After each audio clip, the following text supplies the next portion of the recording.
Well, let me go ahead and get recording here. And it looks like it is recording. So hello everyone. My name is Phil Gerigscott. I use he, him pronouns. I am the communications coordinator at JVC Northwest. And today I am speaking with Chris Campbell-Davis, and I am the communications manager for the WCA. I use she, her pronouns. And thank you for speaking with me today. We are super excited after not having JVs volunteering in Boise this past year. We are so excited to be actively recruiting again for the Boise locale.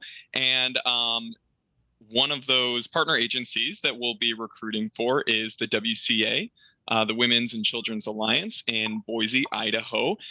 So, Chris, let's just talk a little bit about Boise first. How long have you lived in Boise? I am born and raised in the Treasure Valley, so I obviously love this area. And I can tell you, I've been involved with the JV volunteers here since I started with the WCA in 2013. And there are several of them who haven't left the area because they love this little gem of a valley we have here. So I actually currently lived right outside of the city of Boise, just because I have stepchildren that go to a school outside of, but I love Boise. We have a river running right through. So if you're an outdoor enthusiast, there's hiking, there's skiing in the winter. But we have just a lovely little city here that has little bits of culture and old buildings and lots of really great things to do. And the WCA itself is located right downtown in the heart of the city. So And you were just mentioning before we started recording that that Zoom background is in yeah, fact the building of the yeah. WCA. I Looks am like a sunny right day. in front of, really, I'm right in front of, yeah, this building was built in the 50s and we have, it was built for the WCA actually. So we are the only people who've ever been here, and we are actually just a few blocks from the Capitol building in right in downtown Boise. So Wow. this is What's the indeed the weather front like of the today? building. Is the weather as sunny as that picture presents?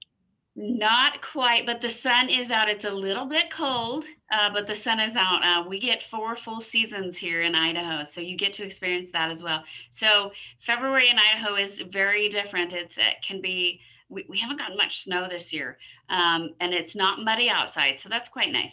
It was beautiful yesterday. I actually took a little walk around the block without my coat on. I had a sweater on, and I took a little stroll around the block without my coat on. It was bright and sunshiny, a little bit brisk, but it was gorgeous. You never know. It keeps you on your toes, but it is. Yeah, the sun is out today. The sun is out today. That sounds amazing. Can you tell me a little bit about the mission of the WCA for those who are unfamiliar, and then how you support that mission as communication manager? Absolutely. Our mission at the WCA is safety, healing, and freedom from domestic abuse and sexual assault. And that mission supports the greater vision of the organization, which is a community where individuals thrive in safe, healthy relationships. And our team, as the communication manager, I oversee marketing communications, prevention, and outreach. And we support all of those efforts. And we are a service provider. So we have case managers, we have crisis counselors, we run a 24-hour hotline, and we have an undisclosed location that has 2 shelters on it. So we have a 5-acre campus that has Mm. a 120-day emergency shelter and a transitional shelter. So we provide services to, we provide critical services in form of, marketing communications, advertising, social media support to get the word out there and let the community know how to access that through our 24-hour hotline, to let people know that the services are there. We're one of actually 2 domestic violence shelters in the Treasure Valley, which has more than 750,000 people. So that's a big chunk of what our organization does. But on the other side, we are the outreach and we are the prevention. So we are letting people know about, we're educating about the dynamics of domestic abuse and sexual assault. We're out there talking about what emotional abuse is. We are talking about what financial abuse is. We're talking about what primary prevention is, and we're talking to kids. We are trying to help educate people so that they hope, in the hope that maybe more people won't need those services. We're trying to break the cycle of generational domestic violence in families. We're trying to help people who maybe were victims of child abuse and child sexual abuse, or witnessed domestic abuse in their homes and are suffering from the trauma of that, and are struggling with healthy relationships and boundaries now. And we provide free services for them. So we're getting the word out. We're talking about all of the different dynamics of domestic abuse. And that's where the outreach and the prevention come in, is those two groups, those two teams. They're different programs, and they really go out and talk to different types of groups, and they talk about a little bit different um, information. So when you're talking primary prevention or outreach, you're really talking about little bit types of different information, but you're out there talking to people in the effort to educate and engage people in those conversations, starting conversations in the hope that more people won't need to come and receive those services that we do provide. So we're really we are trying to compass that holistic um, service for the community. We're educating, we're starting those conversations, we're really promoting change holistically, but we're providing that imperative services, those imperative services for the people who have been impacted and are being impacted right now, which we are seeing higher than ever levels of requests for services in the past year. It's just it's it's it's critical, the services that we're being providing right now. But and really interesting how we're getting really creative to provide that outreach, as you I know, as a was communication person, like going live on Facebook and recording presentations and sending out links. And we just rolled out actually a new website last week and an online prevention hub. We rolled out a prevention perspective podcast, which we dropped the first episode 2 weeks ago, and that'll be happening twice a month. We are going to be rolling out our a WCA podcast in April, which is Sexual Assault Awareness Month, and my team does all of that. So we're learning wow. really quickly all about new technology on with a very small team. And so yeah, we've really missed having Jesuit volunteers here, because we've had them as part of our team as an outreach coordinator since 2013, and then we added the prevention coordinator position that we just had for 2 years until last year. But really working together, but really again focusing on those different audiences. So prevention work, focusing on youth serving organizations and in the schools, talking about healthy boundaries and teen dating violence, talking to parents and how we build good communities for kids and youth. And then that outreach coordinator trying to start conversations in the community, getting materials out about how to access services and those things. But we're still here, we're doing the work, and we're really looking forward to the opportunity of having Jesuit volunteers back in here, because they've really helped build our capacity. They've helped us build the foundation for our program to grow, and we're still growing. And we've got lots of fun projects that we'd like to continue. That's awesome. Well, since you had mentioned sort of the two different positions that we're recruiting for, the prevention coordinator and the outreach coordinator, can you speak a little bit on like what the day-to-day activities might be? And I realize that a lot of that potentially has pivoted from pre-coronavirus days. So either what that used to look like or what you anticipate some of the day-to-day tasks in those positions. Well, absolutely. The fun thing, which I love, is no day is ever the same. And so we always say, if you need like, this is what I'm going to do when I get in at 8, and this is what I'm doing at 9 and 10 and 11, like this won't be the position for you, because no day is ever the same.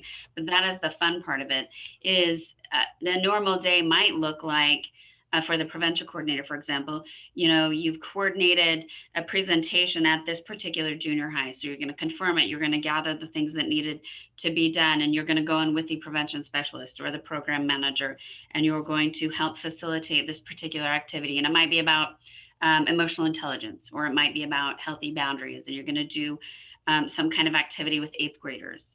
And you're going to help gather that and facilitate that. And then you're going to maybe gather feedback from the teacher. And then you're going to come back to the office and maybe record how it went, and gather the survey feedback and put it into a spreadsheet. And then look at what's the rest of the next week. And then maybe talk with the prevention specialist about, okay, what's our social media going to look like? Because we have our youth rep program, and that's our youth leadership program. And maybe they've got a meeting scheduled that week. And what do we have on board for that? What do we need to get ready for that? What are we going to talk about? What did we talk about last time? Oh, and going through all the steps of what needs to be prepared. So it's helping coordinate everything that's upcoming. It's helping follow up with contacts about in the schools, or whether it's the Boys and Girls Club, or um, the Idaho Youth Ranch is a statewide nonprofit that deals with at-risk youth, or youth who have barriers, or we facilitate small group in the local youth shelter. And so going in and running this curriculum, that's the national national organization gives us this curriculum. So it's helping make sure they're ready to do that. And it's lessons about, again, emotional intelligence, boundaries, communication, and yes, dating violence and things like that. But it's all that encompasses. So that's the prevention coordinator.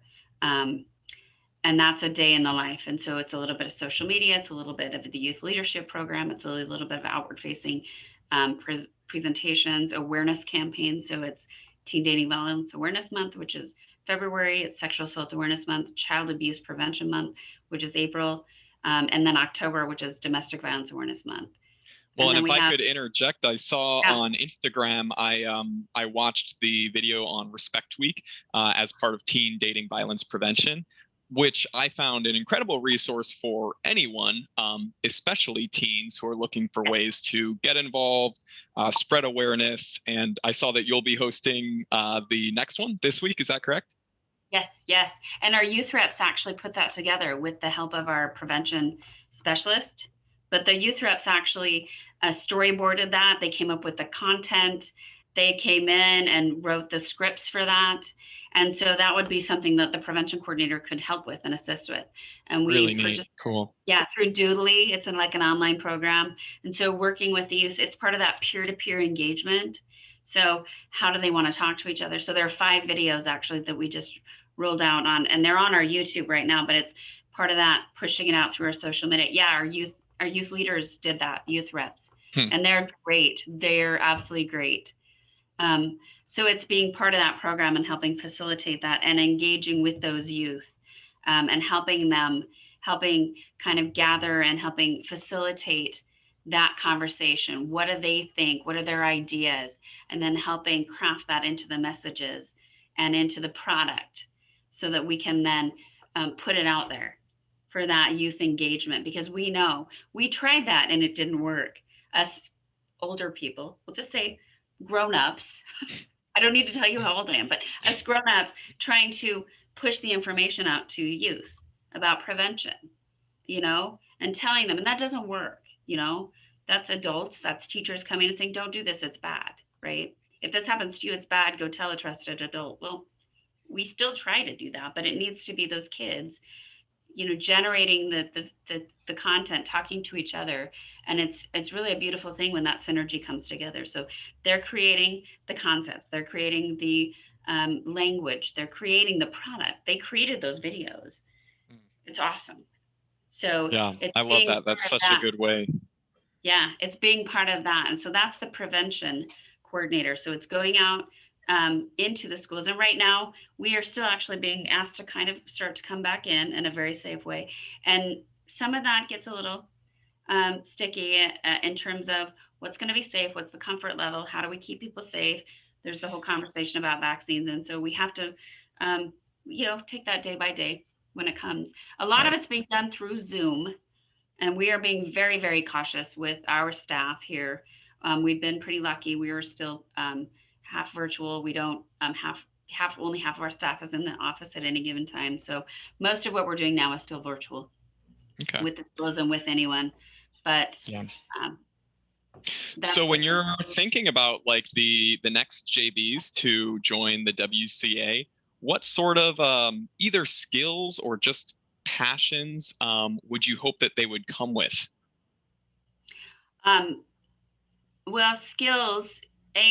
We can work with people if they're scared of public speaking or they don't know anything about the social media or anything like that, because we have had JVs in the past who weren't very confident in those skills. So I wouldn't want someone to be dissuaded if they didn't feel like they were really good at that.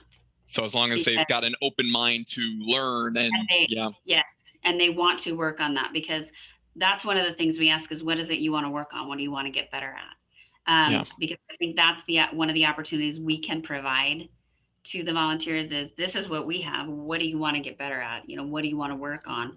And that's the beauty of this program and the beauty of this opportunity for both the WCA and for the JVs. And I think that's one of the things that's been made this opportunity mutually beneficial, mutually successful for both the WCA and the JVs that in the past, is that we can find opportunities for them to grow their skill set and grow them individually.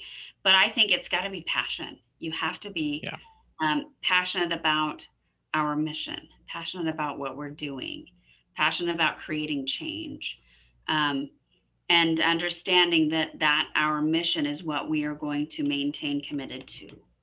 So if you are not passionate about what we're doing, then this isn't going to be the opportunity for you.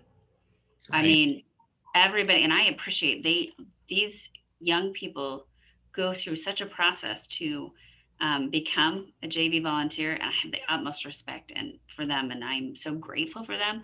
But if somebody is really committed to helping resolve the issues of food deserts, this is not going to be the place for them. Because if somebody is dealing with food scarcity, we're going to refer them to someone else. We have such a wonderful safety net of nonprofits in this community. It's a wonderful place to be. And that's what I've read. We do. We work very well, but that's which allows organizations like you to specialize and refer to other folks who specialize. And our mission is domestic abuse and sexual assault. And we really try to provide wraparound services, even like financial empowerment programming. And we, at our shelter, they get nurturing parenting and life skills classes that may be like healthy cooking on a budget. But we do everything we can to prepare them to come out on the other side and break that cycle and be free. But if something else is going to come in and somebody's really passionate about something else, and that's going to maybe make them want to focus on something else and not be passionate, then this isn't going to be the place. And I'm not saying we haven't ever had that issue, but that would be the one thing, is they need to feel the passionate and they need to be as passionate as we are. Because we are very passionate. We are very dedicated. We work very hard, and that's just what we expect of anybody who's going to come play with us, essentially. They have to be as passionate as we are. And from that, we can find ways for them to grow and learn and work with people to find their niche within that, and find the way that they can best contribute to their strengths, and then find ways for them to learn as well, to grow their skills, and support them into whatever they want to go to law school. We have a couple of our FJVs who are graduating law school this year, and it's so cool. Wow. And to come with that context of having worked a year at the WCA and through JVC Northwest, I mean, just coming in with a perspective that maybe a lot of folks haven't going into law school. That's really neat. So that actually has both our prevention program manager and myself actually we're asked to give recommendations for two of them that are going back to get their master's in social work. And one of them got accepted at Columbia, and I mean, they're just, they're amazing people. The people who come to this program are just fantastic. I cannot praise them enough. And the contributions that they have helped us achieve. I mean, when we keep in touch, I keep in touch with every one of them that's ever come through this program. In fact, we're trying to set up a Zoom call here one of these Saturdays soon with all the ones who've been through our program, so that we can say, look at our new website, look at our new prevention hub, look at what we've done with our digital toolkits, because every single one of them, I guarantee, will be able to see the touch or their influence. Because, and that's what's cool. They're capacity building projects. It's like our sexual assault, never your fault presentation was a capacity building project. Our domestic violence impact in the workplace was a capacity building project. Our Break the Cycle presentation that we've been doing for years now, we built on it. We now have a middle school version and high school version, college version. We're working on an LGBTQ version, but that was one that my second outreach JV did. Wow. 2014. Yeah. Really neat to be able to see how the contributions of one can then be long lasting with the help of other future contributions, and just to see that snowball into something bigger than what one person could accomplish. That's really neat. Yeah.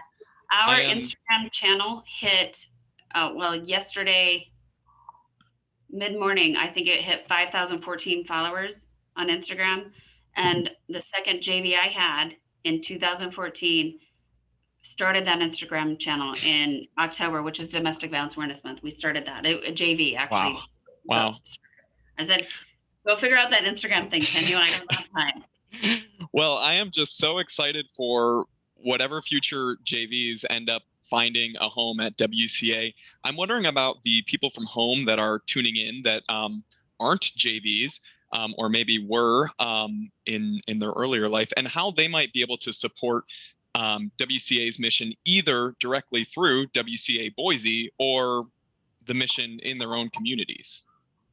I would say first, if you haven't educated yourself about domestic abuse and sexual assault, please do that. Go educate yourself, because it's a lot more common than people recognize. It is happening in your wonderful communities. That's something that a lot of people don't understand, that it is happening, and it's a lot more prevalent, and it is more invasive than just physical abuse. And it doesn't start with that slap on the face or punch. And something we like to say, if you went on a first date and somebody reached across the table and punched you in the face, there would be no second date.